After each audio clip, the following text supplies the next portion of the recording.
যখন আমার এই এপিসোডটা আপনারা দেখেছেন তখন নির্বাচনের ফলাফল পাইয়া গেছেন মনে হয় সবাই। বিএনপি যা প্রেডিক্ট করেছিল তাই সম্ভবত পাইছে 200-র বেশি সিট, কোথায় যেন দেখলাম 208টা। বিএনপি সরকার গঠন করবে। আমাদের তো বিজয়ী দলকে মুক্ত কণ্ঠে অভিনন্দন জানানো উচিত, তাই না? কিন্তু জানাইতে পারতেছি না মুক্ত কণ্ঠে। অভিনন্দন জানাই, অভিনন্দন জানাবো, কিন্তু মুক্ত কণ্ঠে জানাইতে পারতেছি না, কারণ আজকে আপনারা জিতছেন কিন্তু ইতিহাস অন্যদিকে হাঁটতেছে। কিছু বিষয়ের কারণে এই ভোটের গায়ে এমন ভাবে কালি লেগে গেছে যেটা খুবই খারাপ একটা কাজ হয়েছে। খারাপ কাজটা কি সেটা আমরা আস্তে আস্তে আলাপ করব। এটা দরকার ছিল না এইভাবে কারচুপি করার। ভোটটা সুষ্ঠু হয়েছে কিন্তু রেজাল্ট সুষ্ঠু হয় নাই। 10:30 পর্যন্ত রেজাল্ট আসতেছে মোটামুটি 2 জোট পাশাপাশি আগাইতেছে, 3-4টা সিটের গ্যাপ, কখনো এই জোট একবার আগে, কখনো আরেক জোট একবার আগে, তারপরে সব বন্ধ বেশ কিছুক্ষণ, ঘন্টা 2-1, তারপরে তত্তর করে বিএনপি আগে যেতেছে। আর জামাত জোট মনে হয় ঢাকার জ্যামে আটকেছে, আর নড়ে না, নড়ার চড়ার কোনো নাম নাই, ওইখানেই থাকলো। 40 থেকে বিএনপি 208 হইল। আচ্ছা বলেন তো, কখনো এভাবে ডেটা ফাংশন করে? ভোটের সব তো ডেটা, অঙ্ক, এটা কি এইভাবে ফাংশন করে? মানে এটা বিজ্ঞানের কথা, ব্রেনটের কথা আর কি, এডুকেশনের কথা। এগুলো তো র্যান্ডম নাম্বার। যেভাবে ভোটের রেজাল্ট ঘোষণা করা হয়েছে এর কোনো প্যাটার্ন মানে নাই। আপনি এই ডেটা যে কোনো ম্যাথমেটিক্যাল স্ট্যাটিস্টিক্যাল মডেলে ফেলেন, তারপরে দেখবেন এটা ম্যানিপুলেশন হয়েছে। একদম সেই অঙ্কে কষে এটা বুঝাই দেওয়া যাবে। আমি বুঝাই বলি একটা, ধরেন এটা 300 সিট, তাই না? 2 জোটের সাপোর্ট মোটামুটি কাছাকাছি। তো র্যান্ডম অর্ডারে সিট ডিক্লারেশনের যে ধারা একটার পর একটা আসতেছে, এইটা যদি আমি সাইমুলেশন করি, বারবার করে দেখি, ধরেন 1 লাখ বার করি, করে দেখবো যে কয়বার এরকম প্যাটার্ন আসে। প্যাটার্নটা কিরকম? যে 10:30 পর্যন্ত নেক টু নেক ফাইট চলতেছে, তারপরে টোটাল ফ্রিজ একদিকে, আর একদিকে ম্যাসিভ অ্যাক্সেলারেশন, দাম করে উঠে গেছে উপরে। এটা সম্ভাব্যতা কত? এটা সম্ভাব্যতা যদি 0-এর কাছাকাছি হয় তাইলে এটা কারচুপি। আমি অঙ্কটা করেছি, অঙ্ক করলে আমাদের বাংলার মার্টিন লুথার কিং অঙ্ক ভয় পায়, তো আমি করেছি, যদিও আমি স্ট্যাটিস্টিশিয়ান না। তাইলে এইটা হওয়ার সম্ভাবনা 0। মানে 1,90,000 বিলিয়ন কোটি বার যদি আপনি এটা করেন তাহলে একবার আপনি এটার চান্স আছে। মানে বুঝেছেন তো এডিটর সাহেব, লিখে দেন 1,90,000 বিলিয়ন কোটি বার আপনি যদি এটা সাইমুলেট করেন, প্রায় অসীম সংখ্যায়, তাহলে একবার এটা হওয়ার সম্ভাবনা আছে। এই এই এই নির্বাচনে যেটা হয়েছে, কি রেকর্ড দেখেছেন, গিনেস বুকে ঠাঁই পাবে বিএনপি দল হিসেবে। এবং তাদের বুদ্ধিজীবীরা এইরকম আসন সংখ্যার কথাই কিন্তু বলছে, 200-র বেশি পাবে বলছে না? বলছে জামাত এনসিপি 80টার মতো পাবে, তাই হয়েছে। আমার প্রশ্ন হইতেছে এত নিখুঁত প্রেডিকশন কেমনে করলো? তার মানে আগে থেকে সাজানো ছিল, তাই না? আচ্ছা এই যে 208টা সিট যে পেল, এইরকম আওয়াজ কি বিএনপি ছিল যে 208টা সিট পাবে? ইলেকশনে মাঠে ছিল, বরং উল্টাটা ছিল। এই লেভেলে জিততে হইলে তো একটা ইস্যু লাগে রে ভাই, বড় ইস্যু লাগে, যে ইস্যুতে সারা দেশ র্যালি করবে। 2008 সালে ইস্যু ছিল বিএনপির দুর্নীতি, সেজন্য আওয়ামী লীগ জিতেছিল, এইরকম জিতেছিল। 70-এর নির্বাচনে ছিল স্বায়ত্তশাসন, এজন্য মুজিব জিতেছিল। এইবার কি ছিল? Family card. মানে মানুষ পাগল হইয়া ফ্যামিলি কার্ডের জন্য ছাপ্পর ফাইরা ভোট দিছে। আপনারা সবাই দেখেছেন যে মামুনুল হককে বিজয় ঘোষণা করছে সব কয়টা মিডিয়া, তারপরে ওই খবর সবাই মুছে দিছে। তারপরে দেখি ববি আজাদ জয়, এরকম তো অনেক আসন হয়েছে। এমনকি তারেক রহমানের আসন হয়েছে, 3,500-এর ব্যবধান ছিল, 17টা কেন্দ্র বাকি ছিল গোনা, তারেক রহমানকে বিজয়ী ঘোষণা করে দিছে। তারেক রহমানের প্রতিদ্বন্দ্বী লিখছে এটা, আমি স্ক্রিনশট নিয়ে রাখছি। ওই সময় খুলনাতে মিয়া গোলাম পারোয়ার কত ভোটে হারছে জানেন? 2,000 ভোটে মাত্র। শুধু জামাত 5,000-এর কম ভোটে হারছে এরকম আসনের সংখ্যা কত জানেন? 53টা। মূলত এই 53টা আসনে কারচুপি করে হারানো হয়েছে জামাতকে। কেউ কেউ বলে এটা 70টা। জামাত তাইলে প্রকৃতপক্ষে আসনগুলোতে জিতছে, কিন্তু ডিপ স্টেট সংখ্যা কমায় কয়টা দিতেছে? 70টা না কয়টা যেন দিতেছে, খয়রাতি। এটা তো বিএনপির শক্তি না, এটা ডিপ স্টেট, আওয়ামী লীগ আর প্রশাসনের শক্তি। তার উপরে ভর করে তারেক রহমান দেশ চালাবে।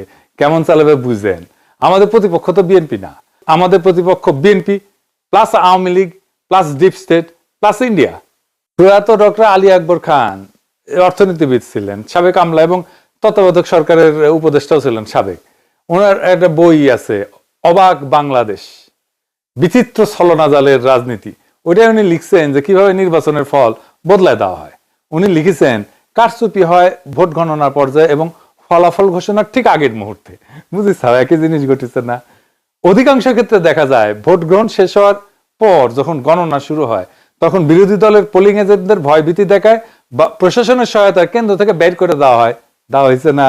বের করে কুমিল্লা ৮ বরুড়ার একটি সমস্যা আমরা তুলে ধরেছি। সেখানে আজকে বিশেষভাবে ভোট শুরু হওয়ার কিছুক্ষণ পর থেকেই আমাদের 30টা সেন্টারের এজেন্ট থেকে তারা বের করে দেয়। রিটার্নিং অফিসারের পক্ষ থেকে দেই দিচ্ছি করে এবং পদক্ষেপ নিচ্ছি করে কথা বললেও কোনো পদক্ষেপ তিনি কার্যকর করতে পারেন নাই। এখন পটুয়াখালী মির্জাগঞ্জ এরকম সমস্যা আছে। আপনারা শরীয়তপুরেও একটি সমস্যা আছে, সেখানে বিভিন্ন আসনের সমস্যা তৈরি করেছে তারা। গোপালপুরের অধিকাংশ কেন্দ্রে এজেন্ট বের করে দিয়েছে, এরকম তথ্য আমাদের কাছে এসছে। পোলিং এজেন্টদের অনুপস্থিতিতে যখন ভোট গণনা করা হয় তখন আসল জনমত প্রতিফলিত হওয়া কঠিন হয়ে পড়ে। উনি লিখেছেন যে রিটার্নিং অফিসারের কার্যালয়ে, মানে যে ডিসি আর কি, সে রিটার্নিং অফিসার হয়। রিটার্নিং অফিসারের কার্যালয়ে ফলাফল পাঠানোর আগে যে সংকলন তৈরি করা হয় সেখানেই বড় ধরনের কারিগরি করা হয়। ফলে দিনের বেলায় দৃশ্যত শান্ত নির্বাচনও রাতের ফলাফল ঘোষণার সময় সম্পূর্ণ বদলে যাইতে পারে। দেখেছেন, একই কথা কয়ে গেছে গুরুজন। হ্যাঁ, কি চমৎকার কয়ে গেছে। এটাই ফলো করেছে আর কি, বুঝি চাও? এটাই জানে আমাদের অ্যাডমিনিস্ট্রেশন, এটাই জানে আমাদের প্রশাসন, এটাই জানে আমাদের ডিপ স্টেট, এই কাজই করে। এই নির্বাচনের ফলাফল একটা ইন্টারেস্টিং জিনিস দেখায়। আমরা কলে জাতীয় পার্টিকে ওয়াইপ আউট করে দিছি। রংপুর ছিল জাতীয় পার্টির দুর্গ। আওয়ামী লীগ বিএনপি 35 বছর ধরে চির ধরাইতে পারেনি সেই দুর্গতে। আমরা এটা ফ্ল্যাট করে দিছি। আমরাই করছি, বিএনপি করে নাই। রংপুরে বিএনপি আওয়ামী লীগ কিচ্ছু করতে পারে নাই। সেখানে যে এনসিপি জামাত তাদের হারায় দিল, সেই এনসিপি জামাত দুর্বল না যে সারা দেশে হারে গেল। এই চিত্রটা, রংপুরের চিত্রই সারা দেশে হওয়ার কথা ছিল, হইল না। ডিপ স্টেট হইতে দিল না। এটা আসলে করার দরকার ছিল না। এই কামটা করার দরকার ছিল না। ভোট খুবই সেন্সিটিভ জিনিস। মুজিব 1973-এ এই কিসিমের একটা নির্বাচন করে গাড্ডায় পড়েছিল। হাসিনা নির্বাচন না দিয়া এরকম কিসিমের নির্বাচন করে গাড্ডায় পড়েছিল। কাশ্মীর একটা নির্বাচনের ফল মানে নাই, এই জন্য অগ্নিগর্ভ হয়ে আছে কাশ্মীর, না কতদিন থেকে কি অবস্থা এখানে, এখনো শান্ত হয় নাই। আবারও বাংলাদেশে এই কাজ করা লাগলো, এ তো লজ্জা হয়ে থাকবে। শুধু লজ্জা না, একটা বিপদ হয়ে থাকবে। এই কালি গা থেকে যাবে না বিএনপির। এবং যারা ইঞ্জিনিয়ারিং করছে, যারা, তাদের এটা কাফারা দিতে হবে। এই জন্যে যে জামাত এনসিপি তো কম ভোট পায় নাই। হিসাব করে দেখেন পার্সেন্টেজে এই লোকগুলোর উপেক্ষা করবেন কিভাবে? আপনি জিতলে অসুবিধা নাই, জিতেন, ভোট নিয়ে যেতেন। যতগুলো সিট জনগণ দেয় সে কয়টা নিয়ে খুশি থাকেন না। আপনার অ্যাবসলিউট মেজরিটি লাগবে। লিসে হাউস তাই লিসে। উইনস্টন চার্চিল দ্বিতীয় বিশ্বযুদ্ধের সময় বিশাল বড় নেতা ছিল, তার প্যারালাল কেউ ছিল না। ব্রিটিশ মিডিয়ার সে একজন প্রিয় পাত্র ছিল আর কি। সেখানে যাইতো, সব জায়গায় মিডিয়া তাকে ছুটে যেত। মারাত্মক হাইপ তার, যেখানে যায় বিশাল সভা করে। তার মতো প্রোফাইল কারো নাই। সে দ্বিতীয় বিশ্বযুদ্ধের বিজয়ের নেতা। সেই যুদ্ধ শেষ হওয়ার পর এই নির্বাচন দেওয়া হয়েছে, গোহারা হারছে লেবার পার্টির কাছে। তাকে নিয়ে হওয়া হাইপ কই ভ্যানিশ হইল। আবার কিন্তু সে ঠিকই 5 বছর পরে নির্বাচনে জিতেছে। পাবলিকের মনে এরকম। চার্চিল যদি একটা বিশ্বযুদ্ধ জেতার পরে হারতে পারে, সেই তুলনায় আমরা কিছুই না।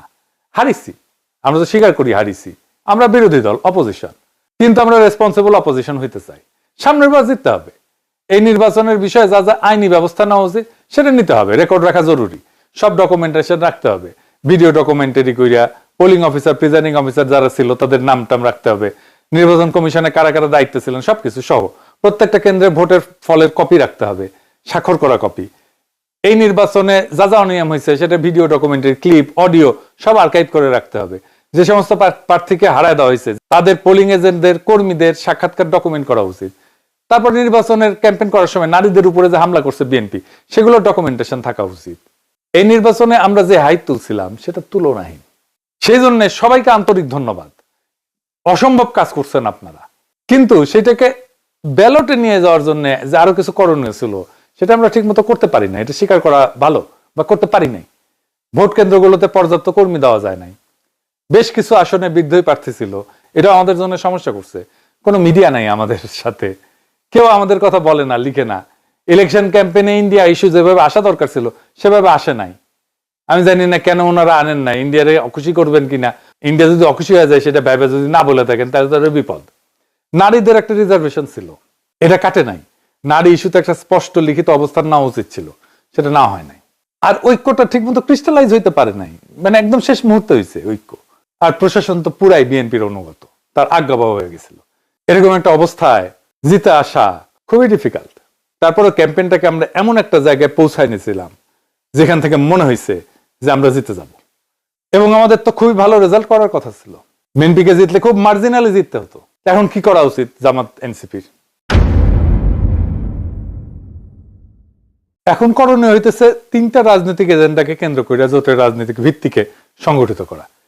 এক নাম্বার, একটা রেসপন্সিবল অপোজিশনের ভূমিকা নেওয়া। আমরা রেসপন্সিবল অপোজিশন হইলে আওয়ামী লীগ ফেরার রাস্তা বন্ধ হয়ে যাবে। এখনই নতুন সরকারের বিরুদ্ধে আন্দোলন সংগ্রাম করে খড়গহস্ত হওয়া উচিত হবে না। আমরা দেখি কি ডেলিভার করতে পারে বিএনপি। এই সরকার চালানো বিএনপির জন্য হানিমুন পিরিয়ড হবে না, অত্যন্ত জটিল হবে সরকার চালানো। আর যা যা প্রতিশ্রুতি দিছে সেগুলো ডেলিভার করতে ওদের ঘাম ছুটে যাবে। জামাত এনসিপি আন্দোলন করলে বলবে ওদের জন্য আমরা কাজ করতে পারিনি, দায় চাপে দেবে আপনার উপরে। দুই নম্বর হইতেছে, এই বিএনপি শাসন চালাইতে গেলে ভুল করবে, মিস্টেক করবে, অত্যাচার করবে, নিপীড়ন করবে, নির্যাতন করবে। আপনারা একটা হাসিনা টু রেজিম দেখতে পারবেন। সেইখানে আমাদের খুবই ক্যালকুলেটিভ আন্দোলন গড়ে তুলতে হবে। এই যে দেখেন, ইলেকশনে জিতে আওয়ামী লীগের স্লোগান দিতেছে বিএনপি, একটা দিতে শিবির ধরে ধরে জবাই কর।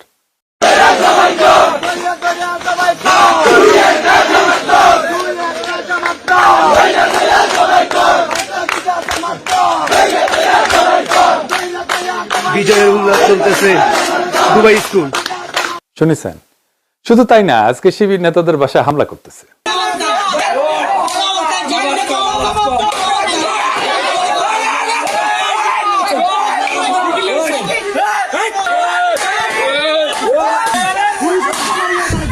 বিএনপির সন্ত্রাস,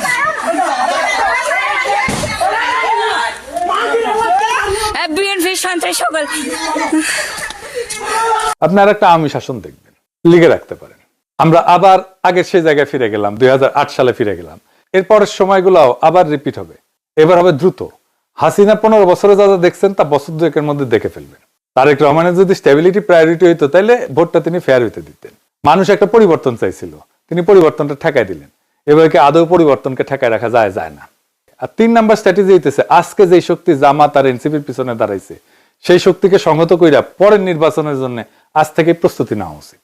এই নির্বাচন কিন্তু দেখাই দিল যে বাংলাদেশ এখনো গণতান্ত্রিক পরিপক্কতায় পৌঁছায়নি, কিন্তু এই ভোট প্রমাণ করলো একটা বিকল্প শক্তি উঠে এসছে। এই শক্তিকে আর থামানো যাবে না। আর বিএনপি যেহেতু আওয়ামী লীগ আর হাসিনার দেখানো পথেই যাইতেছে, তাই সে হাসিনার অন্তিম যে লক্ষ্য সেটার দিকেই যাবে। এটাই ইতিহাসের শিক্ষা। তবু আপনাদের জন্য শুভকামনা। আমরা লক্ষ্যে অবিচল থেকে আগায় যাব, জনগণকে সাথে নিয়ে যে আজাদির কাফেলা আমরা শুরু করছি তার সাথেই যাব। দেখা হবে রাজপথে, দেখা হবে লড়াইয়ের মাঠে, দেখা হবে আবারও আগামী নির্বাচনে। আমরা আরো শক্তিশালী হয়ে আপনাদের সামনে আসব। ইনকিলাব জিন্দাবাদ।